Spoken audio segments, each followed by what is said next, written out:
Es curioso el hecho de que nos planteamos muy pocas preguntas sobre cosas cotidianas, como por ejemplo, cuando vamos a un banco y pedimos un préstamo de, digamos, $50.000 o 50.000 libras. ¿Qué pasa en realidad? Veamos.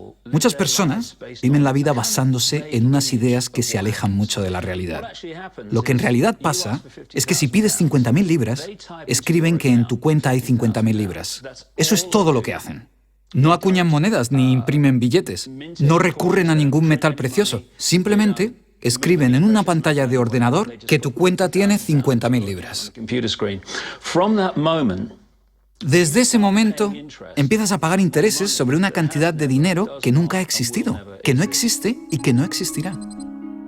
Resulta que los bancos prestan unas 9 veces más dinero que la cantidad que en realidad guardan en sus cámaras. Y esto es posible gracias al préstamo conocido como reserva fraccionaria.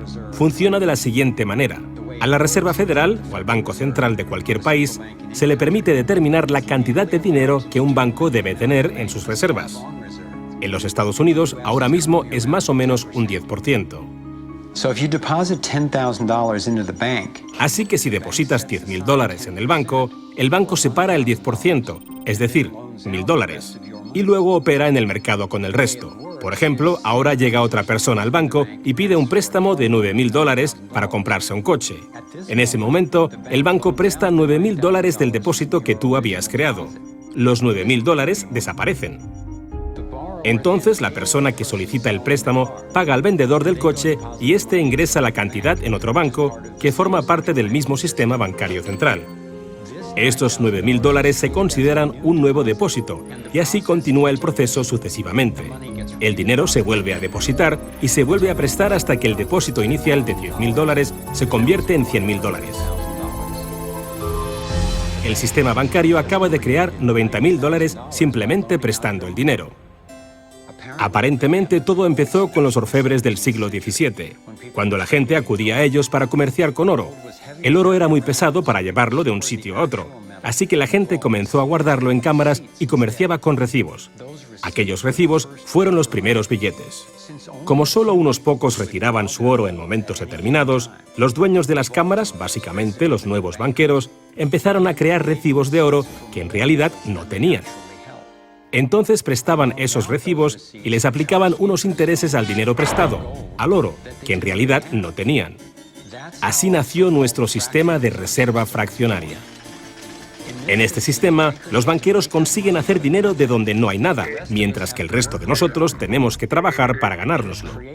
Esto ha provocado una forma moderna de servidumbre donde la masa de la sociedad trabaja para pagar su deuda con los bancos.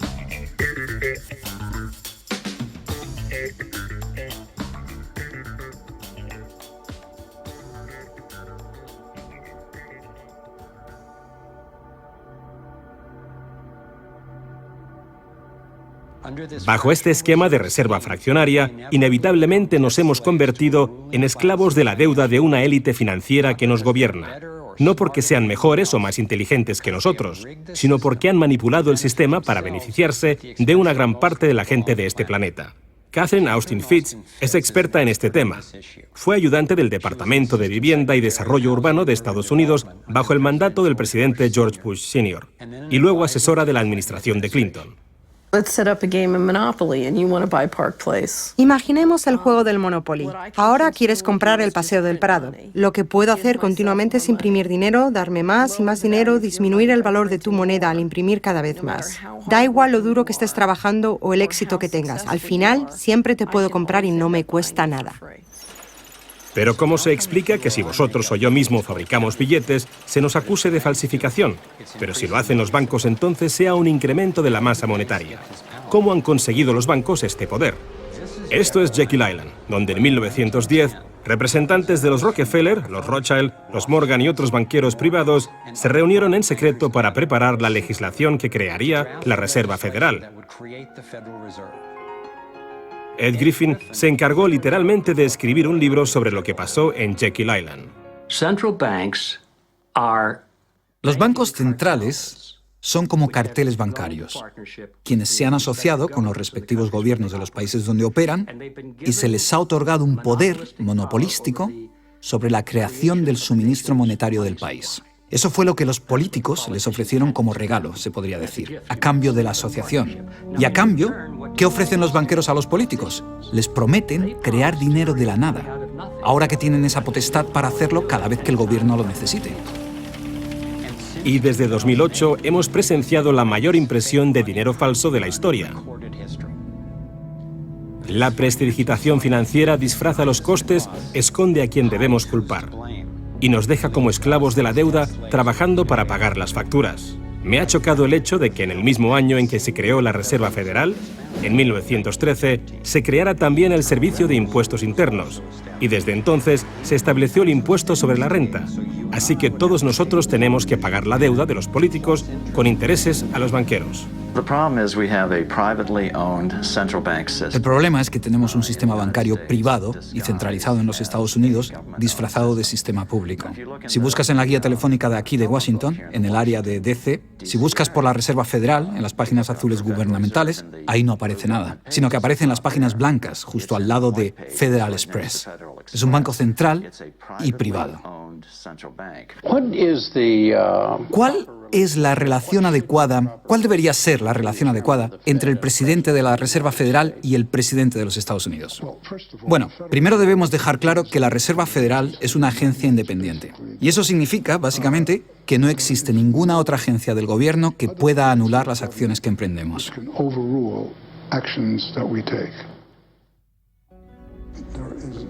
Que no existe ninguna otra agencia del gobierno que pueda anular las acciones que emprendemos.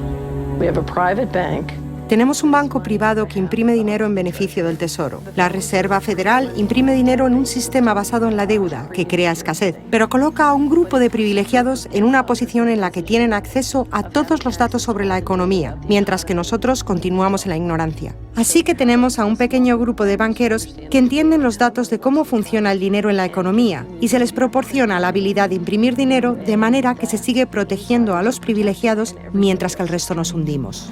Después de que Catherine comenzase a destapar la corrupción del gobierno en los más altos niveles, el FBI llevó a cabo una redada en su compañía y le requisó sus pertenencias. Tuvo que ir de juicio en juicio durante 10 años hasta que la declararon inocente. Así que tenemos a la Reserva Federal, una corporación privada con el monopolio de crear dinero, pero sin tener que rendir cuentas y que además está apoyada por el gobierno con el monopolio de la fuerza. Han engañado al país haciéndole creer que la Reserva es una institución que ayuda a estabilizar la economía y que no depende de la política. Pero de hecho, en ya casi un siglo de existencia, la Reserva Federal ha hecho justo lo contrario. Desde que se puso en marcha, nos han robado a través de la inflación y el poder adquisitivo del dólar ha disminuido más de un 97%. Y la diferencia entre ricos y pobres deja claro que el dinero va a parar a manos de unos pocos. Solo 16 años después de que la Reserva Federal accediera al poder, los Estados Unidos sufrieron la Gran Depresión. En mi investigación he descubierto que antes de que se produjese el crack del 29, la élite de banqueros sacó su dinero del mercado.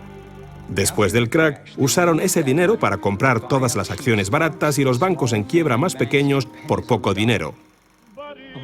Entre los banqueros que consolidaron su fortuna de esta manera, encontramos a los Rothschild, los Rockefeller y los Morgan.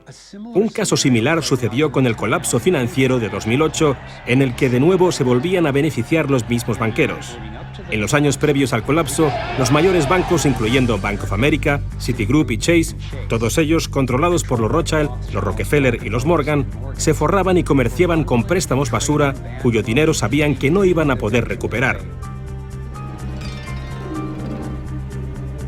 Es como colocar unas naranjas podridas en una caja y venderlas como si fuesen de la mejor calidad. Los que habían embalado ese producto sabían que tarde o temprano alguien abriría la caja y vería que no contenía nada de valor, ya que al fin y al cabo ellos habían empaquetado dichas cajas. Cuando las naranjas podridas, lo que conocemos como créditos basura, los derivados y las coberturas por incumplimiento crediticio se descubrieron finalmente, acabó por afectar a todo el mundo. La gente empezó a perder sus casas, trabajos, negocios y fondos de jubilación. Mientras tanto, los grandes bancos, que fueron los que en realidad crearon el problema, fueron los únicos a los que rescataron. ¿Y eso por qué? ¿Por qué iba la Reserva Federal a dar a los bancos billones de dólares aunque la mayoría de los estadounidenses estuviera en contra de que los rescatasen? ¿Y por qué no ayudaron a los más necesitados en vez de ayudar a los que perpetraron el colapso financiero?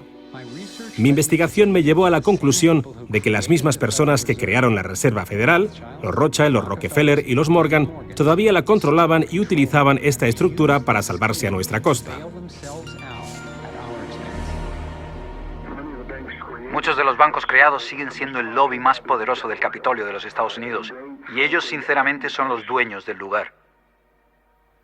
Estoy convencido de que el reciente colapso financiero de 2008 fue el resultado de un esquema de inflar y tirar orquestado, diseñado y ejecutado por los grandes banqueros para consolidar sus fortunas y su poder.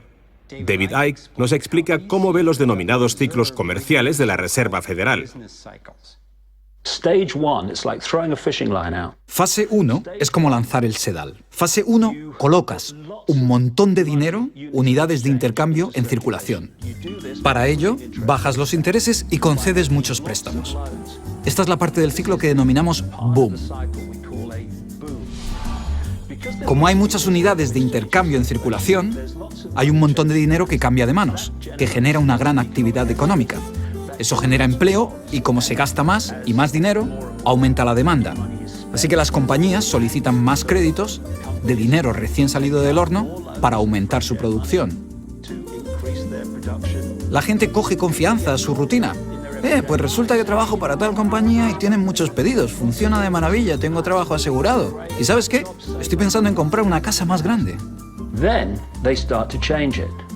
Luego empiezan a cambiar. Lo que hacen es tirar del sedal. Suben los tipos de interés. Ahora, cada vez hay menos personas que consiguen los créditos porque las condiciones de concesión se han endurecido. Y también, al aumentar los tipos de interés, una gran parte del salario de las personas se destina a pagar esa subida de los intereses y no al consumo. De repente, ya no hay tanto dinero en circulación y, por tanto, se compran menos cosas. Los beneficios de las compañías empiezan a disminuir, empiezan a reducir los puestos de trabajo y algunas comienzan a cerrar. La gente pierde sus trabajos. Ya no pueden pagar las hipotecas de esas grandes casas que se habían comprado cuando todo iba bien.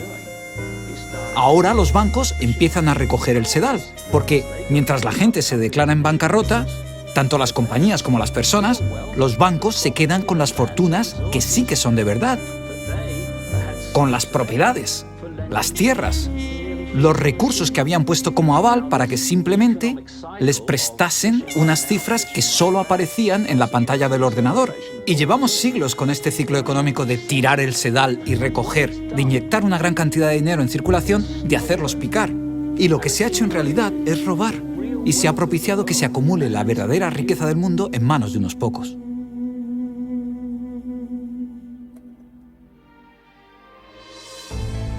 A nivel internacional, los bancos centrales utilizan el Banco Mundial y el Fondo Monetario Internacional para hacer más dinero mientras explotan los recursos de aquellos países a los que les prestan dinero y con este proceso acaban llevándolos a la bancarrota. El Banco Central de los bancos centrales es el banco creado por los Rothschild, el Banco de Pagos Internacionales.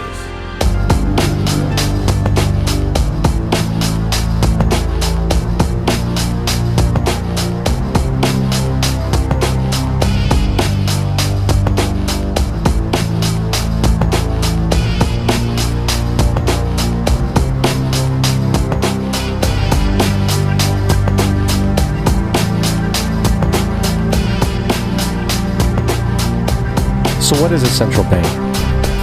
A central bank is an institution that produces the currency of an entire nation. Based on historical precedent, two specific powers are inherent in central banking practice: the control of interest rates and the control of the money supply, or inflation. The central bank does not simply supply a government's economy with money, it loans it to them at interest. Then, through the use of increasing and decreasing the supply of money, the central bank regulates the value of the currency being issued. It is critical to understand that the entire structure of this system can only produce one thing in the long run: debt. It doesn't take a lot of ingenuity to figure this scam out. For every single dollar produced by the central bank is loaned at interest. That means every single dollar produced is actually the dollar plus a certain percent of debt based on that dollar. And since the central bank has the monopoly over the production of the currency for the entire country, and they loan each dollar out with immediate debt attached to it, where does the money to pay for the debt come from? It can only come from the central bank again, which means the central bank has to perpetually increase its money supply to temporarily cover the outstanding debt created, which in turn, since that new money is loaned out at interest as well, creates even more debt. The end result of this system without fail is slavery, for it is impossible for the government and thus the public to ever come out of the self-generating debt. The founding fathers of this country were well aware of this.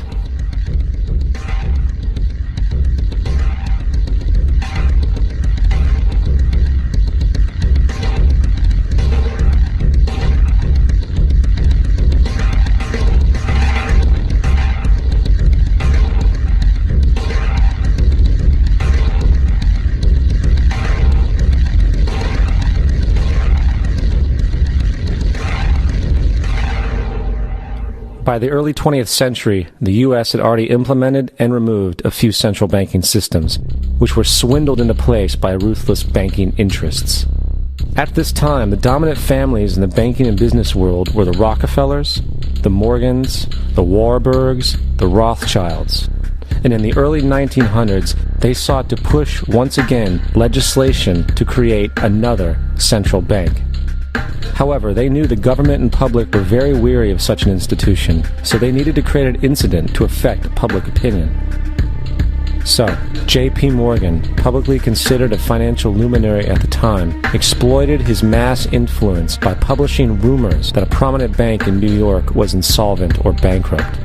Morgan knew this would cause mass hysteria, which would affect other banks as well. And it did. The public, in fear of losing their deposits, immediately began mass withdrawals. Consequently, the banks were forced to call in their loans, causing the recipients to sell their property, and thus a spiral of bankruptcies, repossessions, and turmoil emerged. Putting the pieces together a few years later, Frederick Allen of Life magazine wrote, "The Morgan interests took advantage to precipitate the panic, guiding it shrewdly as it progressed." Unaware of the fraud, the Panic of 1907 led to a congressional investigation headed by Senator Nelson Aldrich, who had intimate ties to the banking cartels and later became part of the Rockefeller family through marriage. The commission, led by Aldrich, recommended a central bank should be implemented so a panic like 1907 could never happen again. This was the spark the international bankers needed to initiate their plan. In 1910, a secret meeting was held at a J.P. Morgan estate on Jekyll Island off the coast of Georgia. It was there that the central banking bill called the Federal Reserve Act was written. This legislation was written by bankers, not lawmakers. This meeting was so secretive, so concealed from government and public knowledge that the 10 or so figures who attended disguised their names when en route to the island. After this bill was constructed, it was then handed over to their political frontman, Senator Nelson Aldrich, to push through Congress. And in 1913, with heavy political sponsorship by the bankers, Woodrow Wilson became president, having already agreed to sign the Federal Reserve Act in exchange for campaign support. And 2 days before Christmas, when most of Congress was at home with their families, the Federal Reserve Act was voted in, and Wilson in turn made it law. Later, Woodrow Wilson wrote, in regret,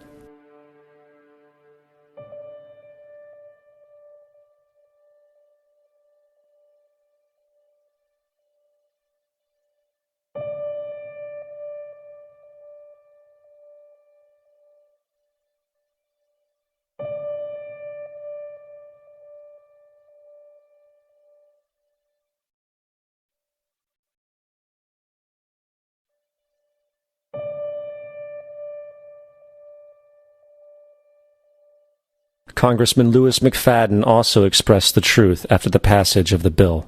A world banking system was being set up here, a superstate controlled by international bankers, acting together to enslave the world for their own pleasure.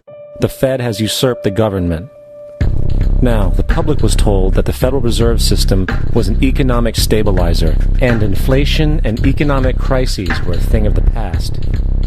Well, as history has shown, nothing is further from the truth. The fact is, the international bankers now had a streamlined machine to expand their personal ambitions. It's alive! It's alive! It's alive! For example, from 1914 to 1919, the Fed increased the money supply by nearly 100%, resulting in extensive loans to small banks and the public. Then, in 1920, the Fed called in mass percentages of the outstanding money supply, thus resulting in the supporting banks having to call in huge numbers of loans, and, just like 1907, bank runs, bankruptcy, and collapse occurred. Over 5,400 competitive banks outside of the Federal Reserve System collapsed, further consolidating the monopoly of a small group of international bankers. Privy to this crime, Congressman Lindbergh stepped up and said in 1921, "Under the Federal Reserve Act, panics are scientifically created. The present panic is the first scientifically created one, worked out as we figure a mathematical equation." However, the panic of 1920 was just a warm-up. From 1921 to 1929, the Fed again increased the money supply, resulting once again in extensive loans to the public and banks.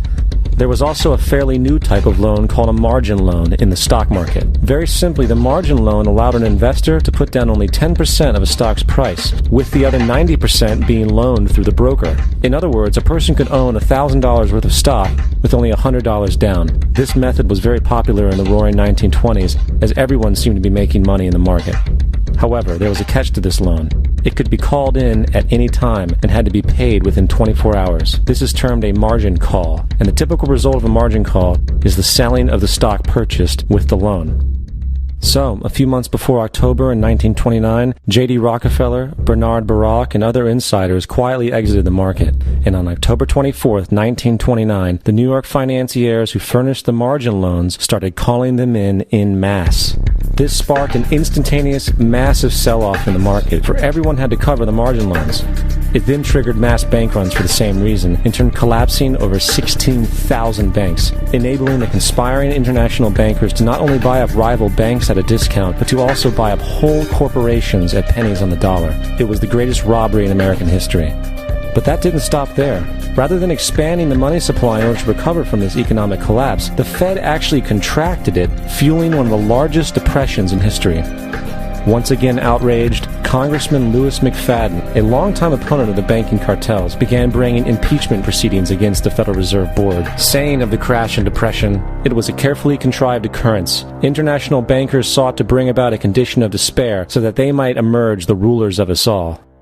Not surprisingly, and after 2 previous assassination attempts, McFadden was poisoned at a banquet before he could push for the impeachment. Now, having reduced the society to squalor, the Federal Reserve bankers decided that the gold standard should be removed. In order to do this, they needed to acquire the remaining gold in the system. So, under the pretense of helping to end the Depression, came the 1933 gold seizure. Under the threat of imprisonment for 10 years, everyone in America was required to turn in all gold bullion to the Treasury, essentially robbing the public of what little wealth they had left. And at the end of 1933, the gold standard was abolished. If you look at a dollar bill from before 1933, it says it is redeemable in gold. You look at a dollar bill today, it says it is legal tender, which means it is backed by absolutely nothing. It is worthless paper. The only thing that gives our money value is how much of it is in circulation. Therefore, the power to regulate the money supply is also the power to regulate its value, which is also the power to bring entire economies and societies to its knees.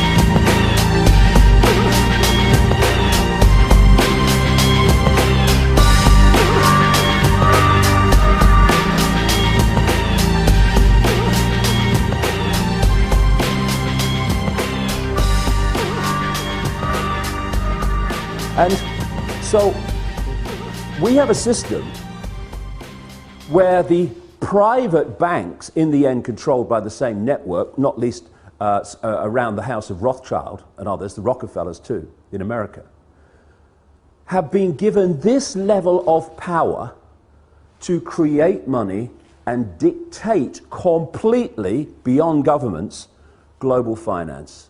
And that's why they're able to create booms and busts at will. That's why when they want to create a bust and a depression, which they have now, what do? They refuse to issue the same amounts of ludicrous credit units of exchange. And what do we call it? Oh, the banks have got a credit crunch. A credit crunch, what's that? It's suppressing the amount of money in circulation, so by definition creating this situation we're in. The whole money system has been designed from its creation to be a system of human enslavement and human control and human suppression.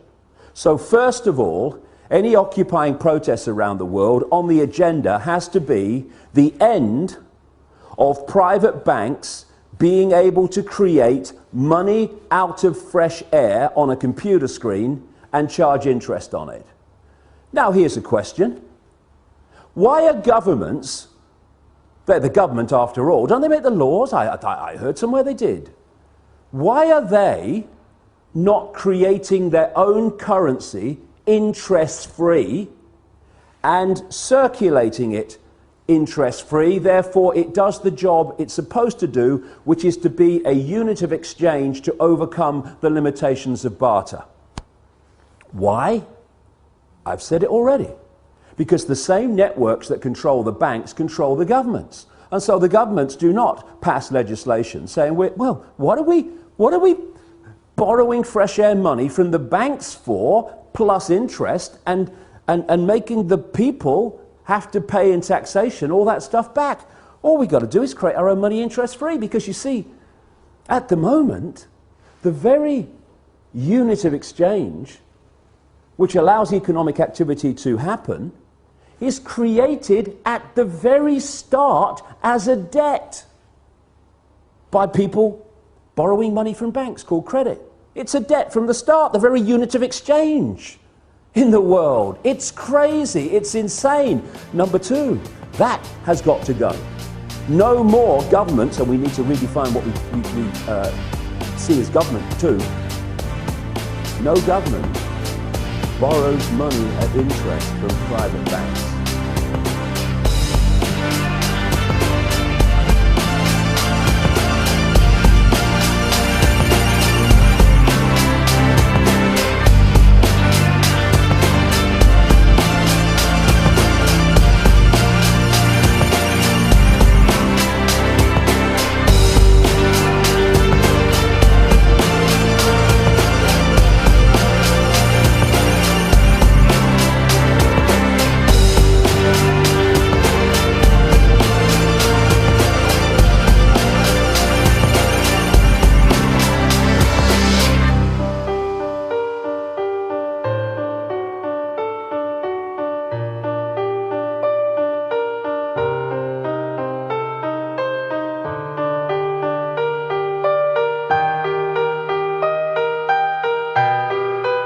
This is the dynamic between people, politicians, and banks. These answer to the same masters, thus they change legislation to suit them and screw them. This is how it works through this system. This is why the governments are not doing what's right for people, economically or any other way. They're doing it for that which they represent. Politics, banking, and all their other stuff. One global unit. And if you control the banks and you control the central banks and you control the reporting of the financial industry, you stitch the whole bloody thing up. In 2008, when the crash happened, I said that three things would happen. First of all, there was the crash of 2008 that had happened. Then that said there's a problem. Two, governments throw fantastic amounts of borrowed money, credit at the perpetrators, the banks, until their financial barrels are empty. We're there. And then at some point, they want to crash the economy again on a massive scale to create the situation where there is a complete transformation of the financial system in the way that they want to create it, and it will be based on a world central bank, they're already talking about it, which would dictate all global finance, What are they doing in the European Union? Stepping stones, totalitarian tiptoe. They're saying as a result of the financial crisis in Europe, which these have created, we must have centralized control of all the banking in Europe. And then you look at the people who are coming forward to solve the problem. When we had the crash in 2008, the Bush Treasury Secretary was Hank Paulson, who'd come a few years earlier from Goldman Sachs, where he was Chief Executive Officer. The new head of the European Central Bank is Mario Draghi. Mario Draghi is a former employee of Goldman Sachs. The guy currently unelected and running Italy, Mario Monti, is a former executive of Goldman Sachs. And former executive of Goldman Sachs is like saying former agent of the bloody CIA. They never are. So all this money was hosed at the banking system, and in that way, a banking crisis became a government crisis, because now the money's come from the government to the banks, and the governments are then making it a people crisis. And we say, what just happened? I thought it was a banking crisis. Now they're taking everything away. Austerity programs. Agenda 21. That's what it's all about.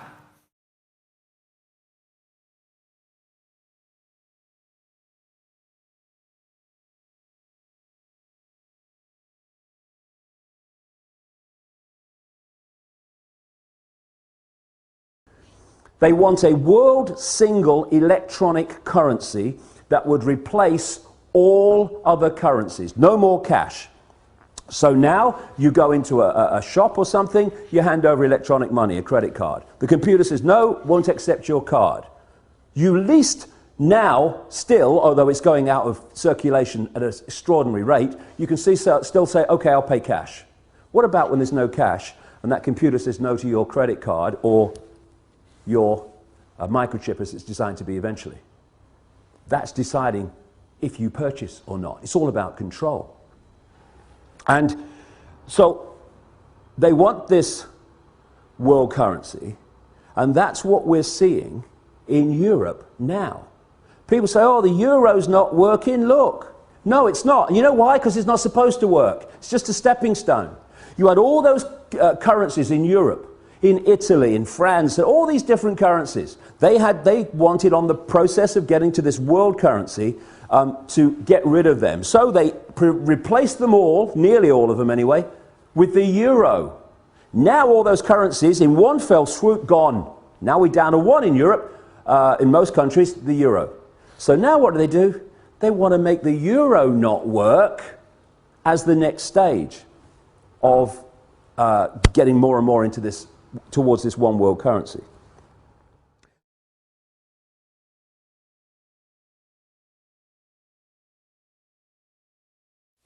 I arranged an interview with Catherine Albrecht, a leading authority on the RFID chip.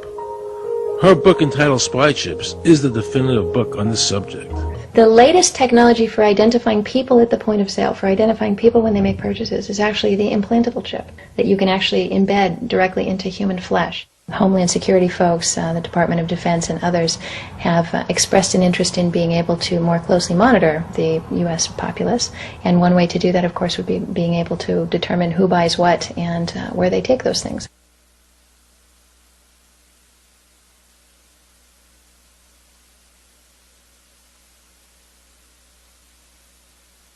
They were talking about having reader devices in every airport, on every bus, on every train, on every port, on every dock. One of the most worrisome applications of RFID are proposals to put them into cash, meaning that you would be able to track every banknote, where it had been, who it had been issued to, and create, in essence, an audit trail. That would essentially take away the anonymity of cash that we now enjoy today. The ATM machine itself, as the money came through the roller device, would be reading each number, and they would know who you are because, of course, you identify yourself at the bank before you take money out. And down the road, when you go to pay at a major retailer, It would also be possible for them, as they're putting the money into the cash drawer, to simply feed it through a little reader device. It would go in, it would tag that number and transfer possession from Aaron Russo, say, to Walmart. Once everything you do is tied down to a single number and there is no longer the ability to pay with cash, then all it takes to render you a non-citizen is to simply turn that chip off. You will no longer be able to really participate in any function in society, including buy food. So through the implementation of the Federal Reserve System, the American citizen has gone from being a private individual who had real money, gold, in his possession that was private, to a citizen who has no privacy because all money is now being digitized. They can deduct whatever amount of money they want out of your digits whenever they want. They can trace you whenever they want. You'll be at their mercy. God forbid we allow this to happen in America. This is absolutely Orwellian. I mean, it's talking about Big Brother looking over your shoulder at absolutely everything you do, every purchase you make, every place you go, every company you interact with. All of that would be reported back potentially to the government.